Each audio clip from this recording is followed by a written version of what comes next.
Welcome to episode 6 of Everything Delivery.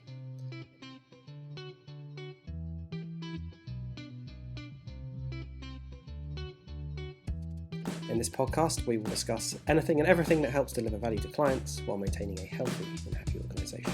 I'm Dan Close and I'm here with my co-host Luca Lanziani, and today we're going to talk about demystifying and modernising complex systems using a methodology called Swift with its creator, a Mr. Shaun Anderson, who's a field CTO at Nearform. So stick with us if you want to hear more about what constitutes a modern system and how teams have overcome modernisation barriers using Swift. But first, let's do a little bit about our sponsor. So this episode of Everything Delivery is sponsored by Nearform.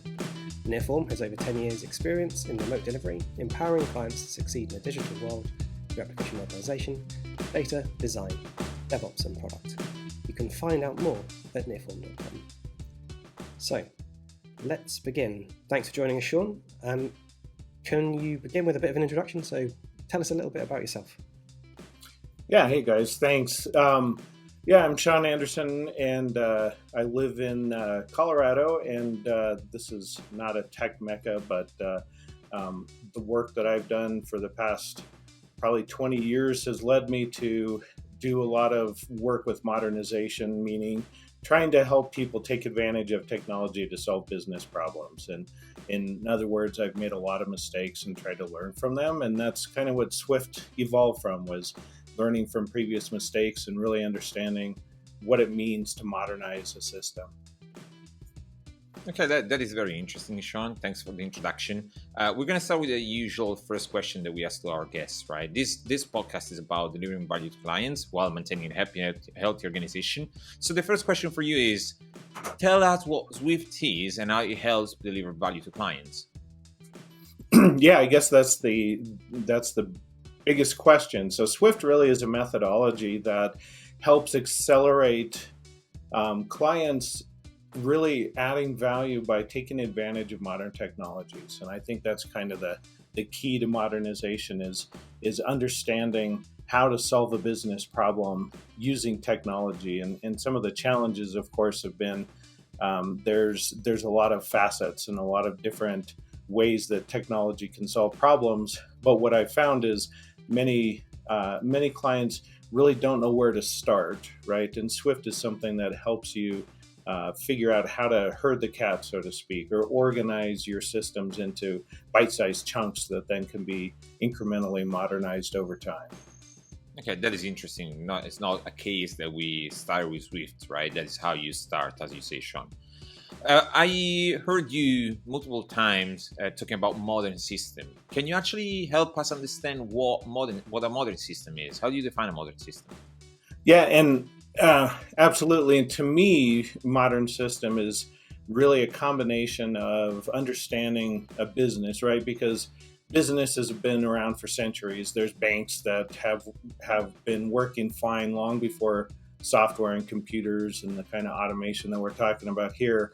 And so to me, a modern system is something that is a combination of understanding business capabilities and then from that, figuring out how the system wants to behave to support it. And by system, I mean the software and data, needs to know how the business wants to behave to make the software enable that functionality. And then after that, you've got, infrastructure, platform, DevOps kind of things that it doesn't make much sense to have functionality there if you don't understand how the software and data want to behave. So it's really kind of a 3-tier layer cake, so to speak, understanding the business first, shaking that out, which helps you understand how the software and data want to respond to support the business. And then when you understand that, it makes it easier to pick the best technology on your infrastructure and deployment ecosystem to support the way the software wants to behave. Interesting. Dan, do you want to ask the next question? Yeah. So if you've described a modern system, and then that might be a new kind of concept for a bunch of folks. Most people tend to talk about applications and kind of modern applications, and it's all about applications. So what's the difference? How do you delineate the modern system from kind of modern applications? What does that really mean? Yeah, and kind of what you're keying on is the words are important because When people talk about an application, sometimes they mean, a mobile app or an interface that is, just showing here's my claims information, for example, for an insurance company, or it's often a slice kind of into your bigger ecosystem. And when I'm talking about a modern system, it's really just trying to understand how those slices tie together. And it's important because one of the pain points that customers have, very frequently is they've got these perspectives and these slices through, but they don't have the kind of the common capabilities mapped out. And so to me, the modern system is understanding that, hey, there's a common capability around things like customer or claims or whatever these centers of gravity in your business are. And a modern system is something that keeps that into account. So when you have, one smaller slice, the relationships between that slice, that application, and the other pieces that are part of it. Okay, that makes a lot of sense. Now, so you define your previous definition, right? You define three main parts. You define the business, you define the application, and then you define the infrastructure, the level side. And it makes very happy, right? But is there anything about data in the definition? Because otherwise, Dan is going to get sad about it, right? Yeah, absolutely. And this is, I'm glad you pointed that out, because part of the problem that we've seen where people have struggled is, to me, data is part of that second tier where you have software and data, right? And often, even when people are modernizing, they're thinking in terms of, I want to get this software running in the cloud, or I want to move from COBOL to Node.js or something like that, but they forget about the data. And really, the data tends to be kind of the key. That's part of that core capability.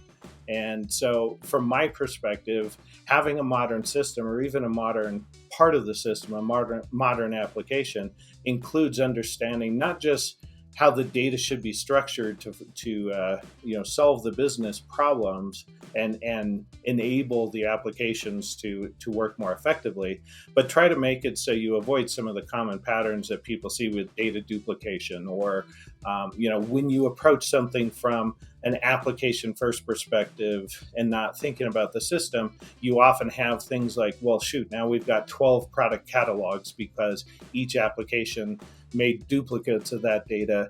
And, initially it seems like, well, that's fine. The application works from my perspective, but, you pay that price. It's a tax you pay. So the data is very important to get in line with the capability that's using it.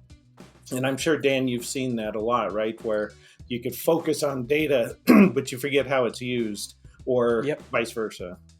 Yeah, you end up with a system that just doesn't meet kind of end-to-end needs, right? You end up, as you say, data duplication is the classic that you see. It doesn't quite work for me. The other copy doesn't work. I'll create a third form. It just repeats, many, many times. And then trying to resolve those issues is brutal as well. So yeah. Careful there, Shaun, because if you make Dan start talking about data, we're gonna talk about data the whole episode, right? Makes my job easier. You have to tie it back to LLMs as well. So, in terms of going ahead and trying to tackle a modernization problem, typically, so over here it's these projects go on for, like, the transformation projects typically go on for about 5 to 7 years, and they largely end up with failures, if I'm being very unkind to various places I've worked. So what, from your kind of perspective, when people go into building these kind of systems and modernizing, what are the kind of common reasons for failure? Where do people kind of make these kind of horrific mistakes that come back to, either they get them immediately or are kind of like a death by 1,000 cuts? Yeah, that's a great question. And that's actually what I've spent probably the last 15 years of my career trying to evaluate, why did this fail? Or maybe not even failure is the right thing. A lot of them fail completely, right? Where you're working for 3 years and then you just scrap the whole effort. And but really what I've seen is it becomes a matter of perspective, and it's a complicated question because, like you mentioned with data is often forgotten, but also part of a modern system to me includes everything from the automation and the DevOps and the, what I call constructive laziness, right? And it's like, you don't want to keep doing the same thing over and over again. But the biggest single thing that I've seen is not technology, it's the people, right? And some of that is commitment or not understanding where you fit in the big system, in the big scheme of things. And as an example, if you go to an engineer, like this is what happened with me in my career a lot, is the first thing I wanted to say was, oh, your system needs to be modernized, which is another way of saying, hey, it's not working the way that we want it to anymore, or we think we could get more out of it. What do we do? And an engineer, the first thing we do is, well, show me your source code. Let's look at all your source code. Let's evaluate it, or let's run a tool to scan it, or show me your data structure if you're a data-oriented person. And what that does is you end up spending 6 months understanding how to not do things the right way. You understand the bad code, and typically it started out to be good, but it evolved over time, right? And those evolutions, you have people leave, and what I found is, from that perspective, sometimes it's easier to just say, well, let me step back and figure out, what is it supposed to do? It's like when you inherit somebody else's code. Sometimes it's easier to say, what are the inputs and what are the outputs? And then I'm just going to rewrite that middle piece, because trying to refactor or transform it doesn't make sense, especially if you're coming from a paradigm like the mainframe, for example, which people still have trouble modernizing. It's like the paradigm is different.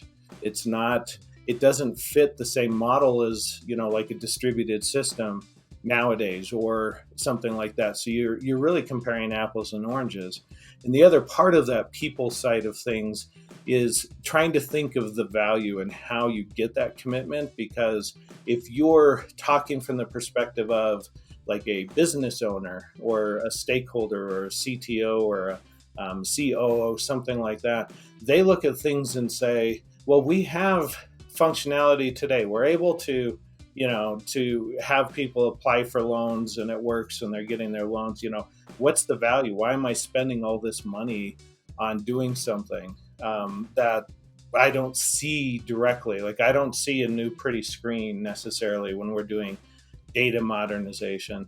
And really the key that I found is, if we can get everybody to be able to view things from their perspective and see the value, you end up getting that commitment. But if you don't attack it that way, kind of holistically from the top down, most failures I've seen are just because you're grabbing one part of the elephant and tugging on it while somebody else is holding theirs firm, because they're not motivated to make that change. Yeah, you mentioned an elephant, and I remember there is a story in the English language that describes people touching the elephant from different sides and assuming it's a different animal, right? Correct. So I remember that story. I don't remember if what the story was about, but it's similar to this problem, right? Everyone is going to approach the problem from a different side. Everyone is going to have a different view of the problem. Everyone is going to think that they're going to solve the problem in their way. Right. They assume there is consensus. They assume that they know what the others mean, but most of the time you don't, right? So you start the process, and that is not just for modernization, right? It is for most of the processes that happen inside organizations. People talk to each other, assume they understand each other, and they go away, they work independently, they come back, and the pieces don't fit together. Exactly. And that's also what I call proximity blindness as well, where your organization, you've heard of Conway's Law and things like that, where the structure of a system tends to take the structure of the communication paths and things like that. That's a big part of that. But proximity blindness is kind of like what you were describing. You have somebody at the trunk of the elephant and they think, well, we're going to be building snakes, and somebody else is going to be building tree trunks, and, those types of things. But it's really challenging, especially when you have, teams that have been together for 15 years, for example, and they're always thinking the same way. Sometimes you need somebody to kind of disrupt things and say, let's take a step back and get completely out of the way that you're thinking. And that's part of the idea, is changing the way people think about a problem. It's kind of the way Swift evolved, and more of the key to the process is really changing a mindset. Now, you mentioned that Swift is a methodology. You described a little bit what Swift does, but can we go a little bit more concrete? Can you describe us how Swift work, right? How do you implement Swift in reality? Sure, and I'll start out by saying, coming from an engineering perspective, I'm really biased towards action, right? I want to get hands on keyboards and start writing software, and so I've never been a fan of, I guess, methodologies or workshops that take 6 months to complete, and then somebody goes away and does a bunch of number crunching and presents back a really pretty PowerPoint or something like that. Nothing wrong with that. It just hasn't been effective to me. So from the perspective of Swift, what we start out with, it's really a curated funnel of activities that starts broadly from a business perspective. But what we're really doing is saying, instead of interviewing business stakeholders and then interviewing different areas and then trying to consolidate information, we're really taking everybody that has a stake in the process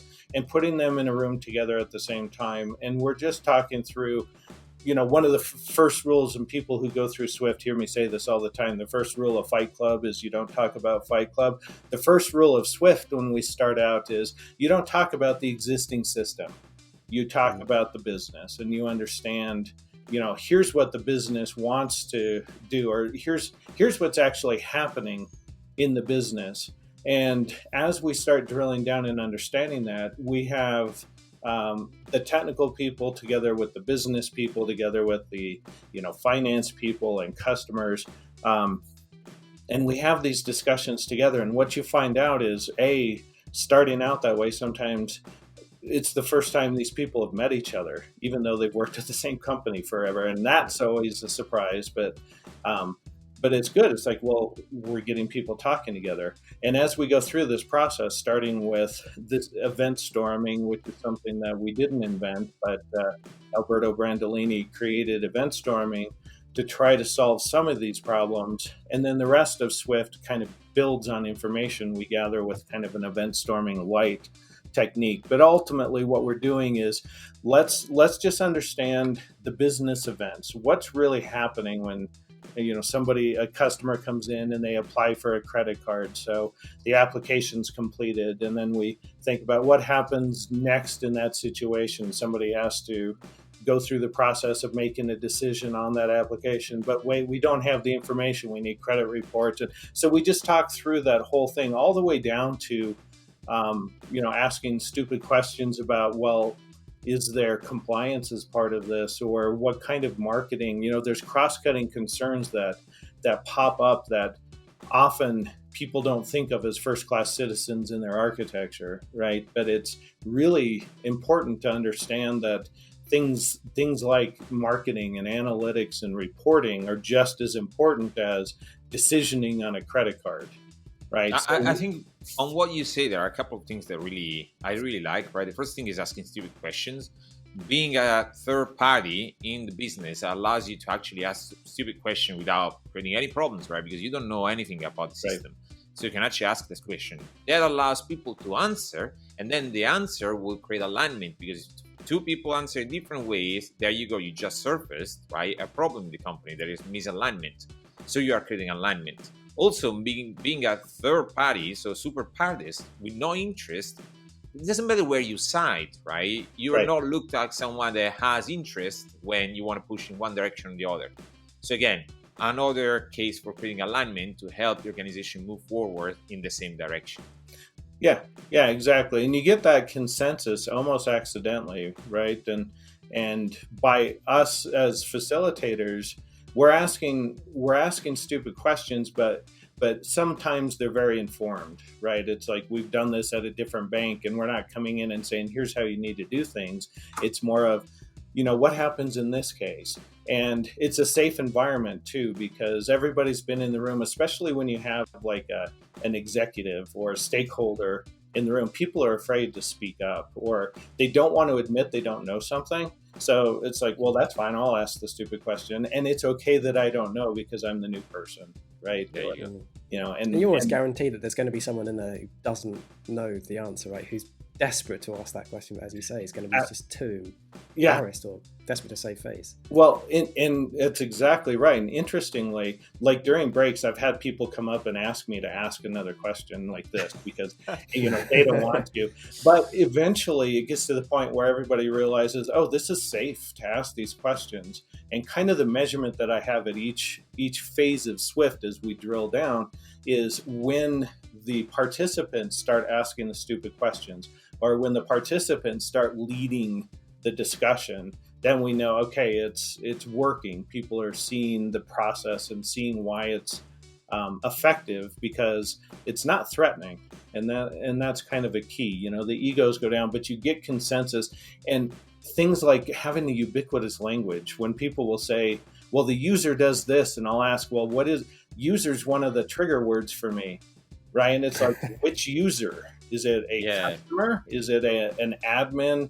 Is it one of the associates that's on your team? And then how many users do you have, right? How many type of users you have? Yeah. Right. What are the flavors of those users? And then you start to see that when we have all these business events and this language, you start to see things clumping, where by clumping, I mean, you actually will see all of these events have similar characteristics, and those clumps kind of form our areas of organization. These are things where when you have a broad system, or like your garage, for example, is messy, right? It's got stuff everywhere, and it can be like your big business system. I have to clean my garage, but I'm overwhelmed. There's stuff everywhere. And so what we're doing here is we're identifying the nature of the stuff that you have, but we're seeing where they clump and where you can say, okay, I have a shelf here and I've got this box here, and then you start to see things have a home. And when you identify a home for functionality, it makes it easier to, instead of be overwhelmed with how am I going to approach this problem, you just walk in and you pick something up and you say, oh, I know where this belongs. It belongs over here. And then you just start incrementally picking things up and moving them to where they belong. And that's kind of the key, is identifying those pieces, right? And the categories where things belong. And that starts to form the model. And that's really the key of what Swift is when you have agreement and consensus on, it feels like we've got these core capabilities in our business, but we're still not sure. Are we ready to build software yet? So if you have to define the outputs of Swift, right? So you do all of this, right? You jump in a room with a bunch of people, you ask stupid questions, you create alignments, you define the system, you try to find places for the different pieces, right, as you described. What do you get at the end? The end result at the end of Swift is consensus on a backlog of work that you can start working on Monday. Great. And so it's a good question, because a lot of times when people have tried to do Swift on their own without going through it, the outcome or the output that they think of is the goal is to build this diagram, or like the model is the Boris diagram, which is like a spider diagram.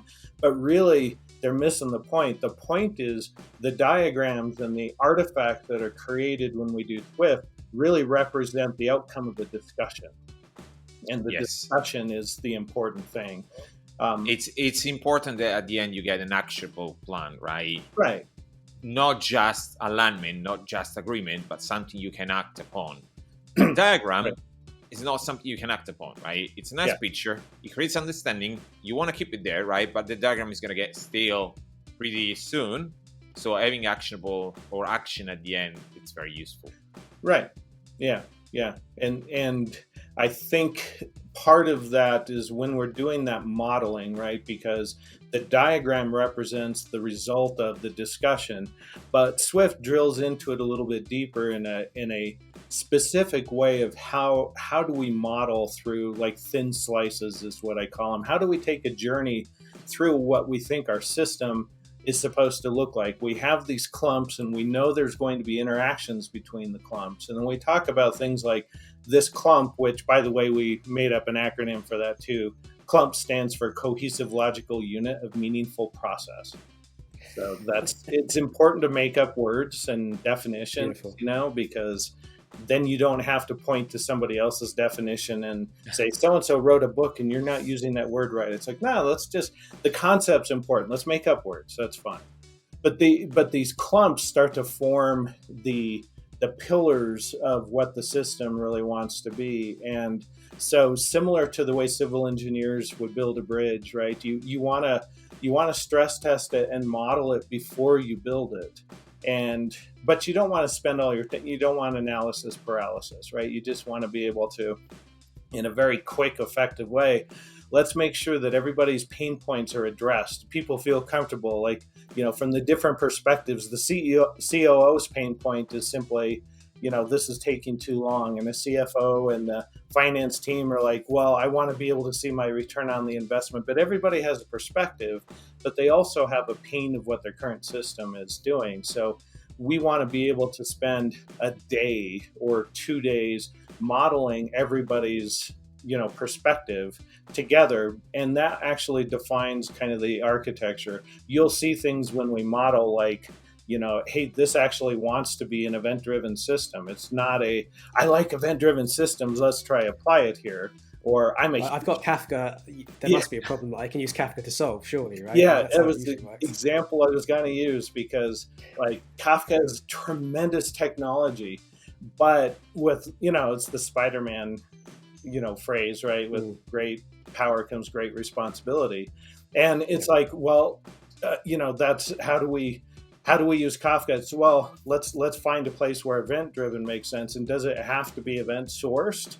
What does event source mean? Well, there's flavors of event, right? And do you need to be able to recreate the entire, do you want to store the state of your information in a stream, or do you want to have, or does the system want to say, hey, I just have a service that as long as it keeps track of the historical changes, we're cool. That's simpler, right? Like, I'm also biased towards simplicity, but you also have those other factors when you're modeling is like, well, Kafka is the perfect solution for this, but we don't have any Kafka expertise.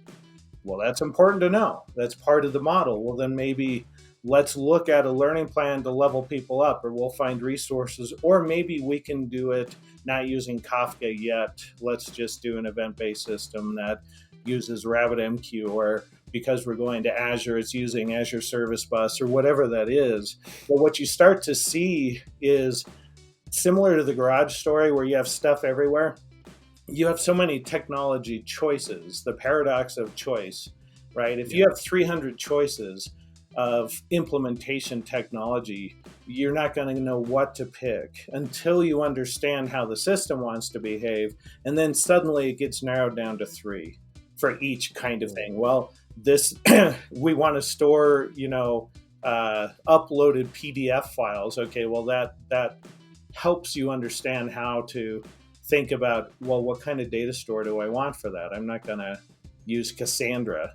For that doesn't make as much sense, even though Cassandra is really cool technology, right? So it makes it easier in this part of the modeling to say, once the model is complete, I can look at it from an infrastructure perspective and say, here's my 3 delicious choices to implement for each of these. Here's the design patterns that make sense to use. Here's the type of cloud infrastructure that I need. These pieces face outward to the public internet. So that helps me understand how to set up my network and where those boundaries are. And do I want to have a titanium eggshell where outward facing goes through the API gateway and everything else has free reign? You get all of that information just by pointing to that model. And that's kind of the key that evolved out of Swift is once you have that model, then in smaller groups, you could look at how do I organize teams around that model? How do I organize the technology? What are the skill level gaps that I have? What is most important to do first? Do I want to do the simplest piece that has the fewest tendrils in to the system? Or do I want to do the biggest bang for the buck and the central hub that everybody seems to depend on? But you have all that information in a short amount of time. Now, at the start of the podcast, Dan said that modernization can last multiple years, right? And now we're describing something that we start with. Is with something to start with Is Swift something that you want to do every now and then? How long does it last every time you do it? Can you give us some idea of the timing of those Swift events and so on, right? Yeah. So Swift is something that if you start with Swift, it makes your life easier on these complex systems. And by starting with Swift, typically this is like a 3-week process, and that's it. To go through, it's hardcore. We realize the people that have the most knowledge are also the busiest. So it's been optimized to say, hey, after the end of the first week, you have a pretty good idea of where we're going. After the end of the second week, we have a pretty good plan in place, and you can start incrementally moving towards modernizing. But the idea is it's incremental. You revisit it, and in practice over the years, people have looked at that model, that Boris diagram that results in the end of that modeling discussion, and they refer back to it, or you use it as a canvas to continue talking through, hey, there's things we didn't know. Let's walk through a thin slice and see if we need to make adjustments to it. And that's, I think, the key, where it becomes something where it's changing the way you think about solving a problem, to where doing things like agile or incremental development, or feeling comfortable with the fact that, well, I may have to change my database schema next year, and being able to model it and say, oh, because the way we built the system using APIs, for example, we can actually make those changes, and we can model the impact. We know that we can make a change here, which gives you confidence to be able to start moving forward quickly, knowing that, if we discover something we didn't know, that's fine. We can prove that we can make a change quickly and have minimal impact downstream, right? And so long-winded answer of saying Swift is something that you can start with, but it's something that you keep pointing back to, the model, or you'll redo the exercises,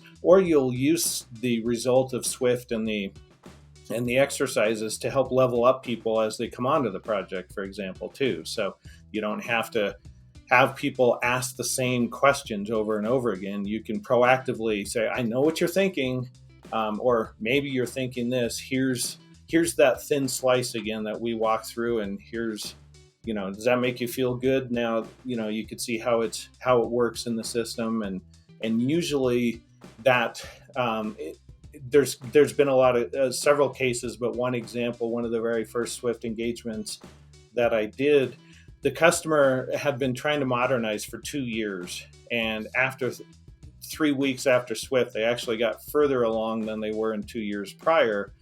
And it's not because the personnel changed or anything. It's just they changed the way they were thinking about things. They spent 2 years moving things all around their garage or polishing something up, but they didn't identify where the homes were and a process for incrementally adding that value, and more importantly, showing that value. Interesting. So one thing that you said is that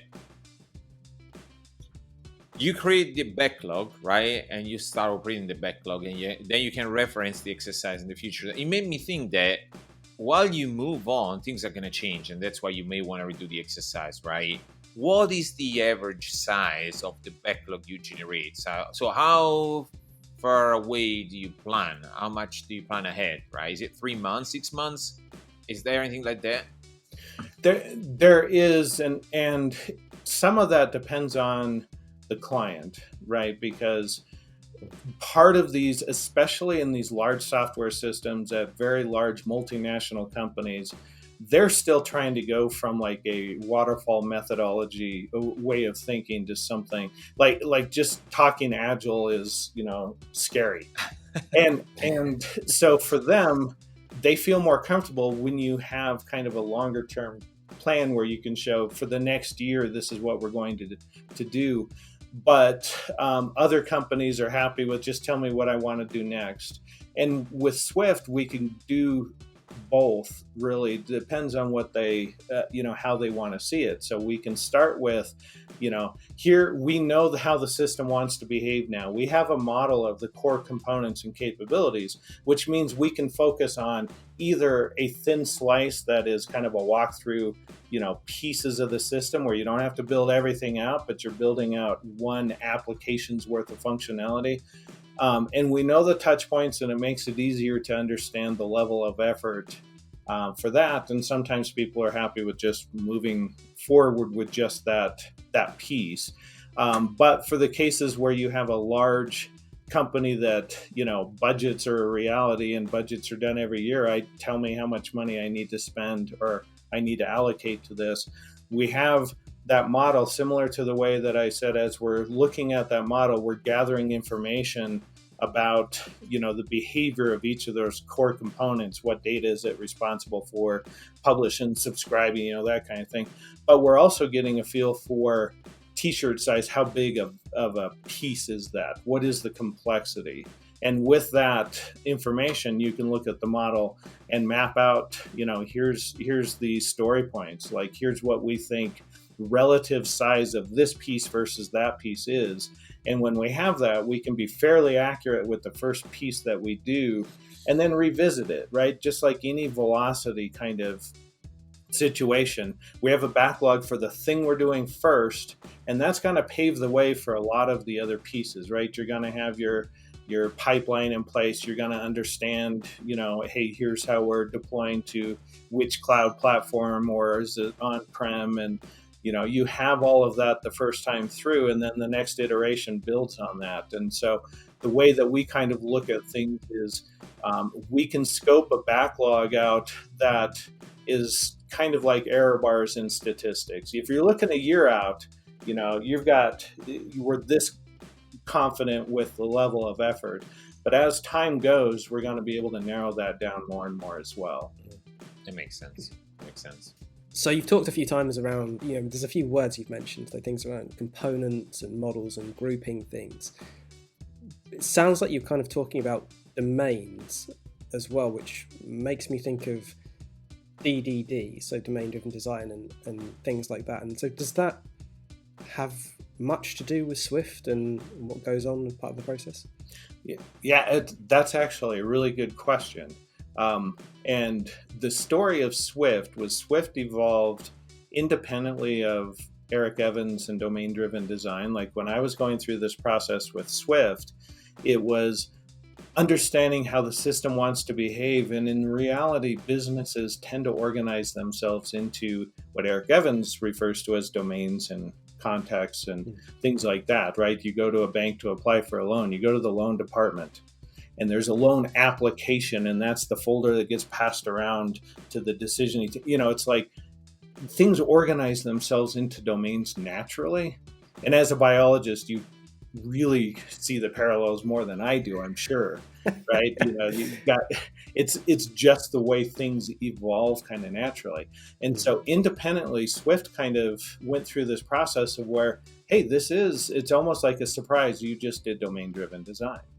And when I had dinner with Eric Evans after a conference once, and he had never seen Swift and Boris, and he said, I'm really excited to try Boris because it's just a different view, a different way of communicating domains. Because when you read a book or when you look at a white paper, the people who learn and understand through reading books and white papers get it.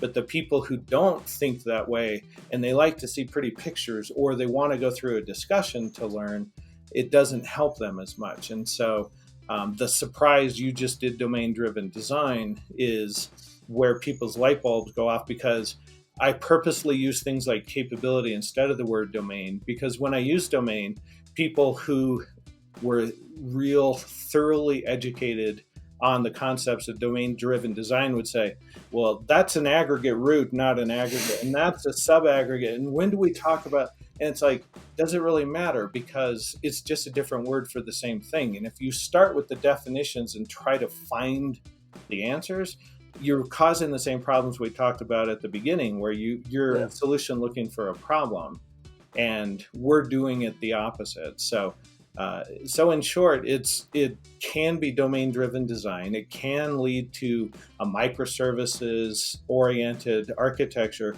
but it also can lead to, a well-structured monolithic architecture, right? It's the same exact model can be implemented in different technologies and different techniques, which is kind of what to me it becomes exciting, because then you avoid a lot of the religious battles and the dogma, where it's like, it wants to behave like this. We all agree. So if you want to implement this piece with this technology, as long as it fits the model and you're using the right tool for the right job, call it what you want. Yeah, it's great. I mean, as an Emacs user, I obviously quite like to start pointless fights with people about things, right? But yeah, I mean, it's quite nice. I mean, as you say, having been and watched you do one of these things, to see people kind of eyes light up when they realise they've actually done something that is, I mean, not to do down the main design book, but it's a heavy read, where to the point it's almost at points apologetic for how hard this is actually to do. To then watch people who have no idea just naturally have it fall out in front of them is quite a thing to behold. Yeah, and that, I think, anyway. and that's kind of the like, to me, that's where you get the satisfaction, because when people ask, what do I need to prep with before? What should I read? Should I look at anything? And similar to, we don't talk about the existing systems until we're at the point where we're strangling off that functionality incrementally. I say, no, you don't need to read anything, because people get overwhelmed, or they'll shut down ahead of time, especially non-technical folks. When you tell them, it's kind of like telling me to go read, tax law forms or something. They're like, no, I'm not interested. I refuse to do that. Okay, I can do it with a 99% lossy codec. It'd be great. We have another 10 minutes for the podcast, so let's move into the industries, right? We spoke about what Swift is. We say how we do it, how you run it, right? How long it takes. We discuss a little bit of the methodology. Do you have an example of industries where Swift can work? Is there an industry where it can't work?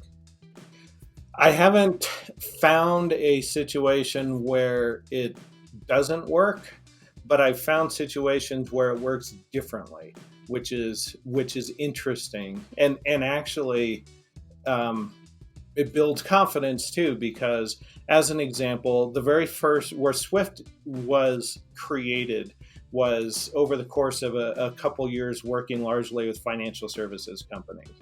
And, banks need to modernize, there's a lot of things on mainframe, or they went through the, the SOA timeframe where they've got WebLogic and WebSphere, and they want to move, off of that into something that is, more distributed. They're changing from, middleware to smart endpoints and dumb pipes, things like that. They're having problems. And that seemed logical to go through some of these processes, because it's a very technology specific. I'm modernizing technology to better suit the needs for something that is obvious. And that worked well. There's a lot of data, with loan systems and credit cards. And then you start to see things that, even the difference between US, Europe, and Canada is dramatic. So if you have a multinational banking firm, you've got data requirements, or GDPR, which we don't have over here, which means, well, we have to, when we're modeling, start asking questions about where that data needs to live, right? This is personal information, and we have different rules depending on the jurisdiction. So that jurisdiction is kind of a first-class citizen, right? So you learn things like that are applicable across insurance, for example, is another one.